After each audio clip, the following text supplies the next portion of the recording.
Fanamariana Antona 3:20 nanolotra sakafo sy fanampiana ho an'ireo voafonja miisa 5 amby 300 sy 300 ao Nosy ny mpandrarà ho an-toerana. Ireo voafonja ao Nosy izay tsy mitsaha mitombo amin'izao fotoan'izao.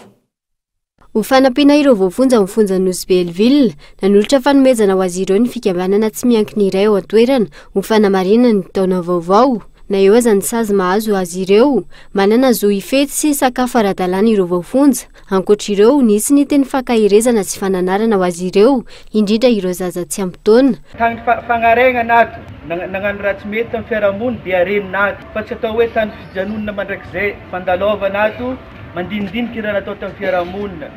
Tena tsara zegny Madame Saïda miaraka amin'ireto naman'ireto, tonga nitsidika anareo andro fety. Fa izy nitsangana agny zay misy namana, misy anadahy, misy ray aman-dreny, voafonja. Anolotra sakafo amintsika, fety ny andro. Tsy milamy ny saignazy izy hihinana any amin'ny restaurant maventy agny nefa aty misy olo tsy mihina. Ke tonga izy mizara zay kely voatsarambin'ny tagnany. Tsy hoe izy farany manambola Nosy Be fa le kely an-tagnana menanareo e. Olo jiaby zao zegny magnano fety miaraka amin'ny vady aman-janaka fianakaviana kanefany atsika misy sazy atavana nadahy zanaka zay tsy mendriky amin'ny plasy ratsy karaha ty tokony agny miaraka amin'ny fianakaviana ke hanitra ho atsika mba mitandrema.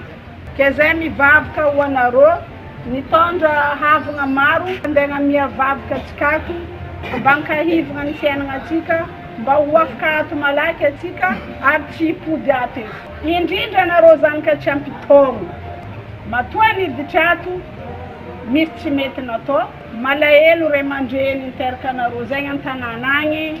Raha ny antotanisa, misy 530 sy 300 ireo voafonja ao amin'ny fonja Nosy Be. Hatreto tsy maharaka ny fanampiana azy ireo no nisan'ireo voafonja izay tsy mitsaha mitombo. Na eo azy izany, milamina tamin'ny ankapobeny ny fety Noely sy ny fitsenana ny taona vaovao tao Nosy Be, tsy nisy ny lozan-dranomasina sy ny atanety. Ireo disadisa madinika kosa no ny antony samihafa nalamina tena nivon'ny fiarahamonina no tsikaritra.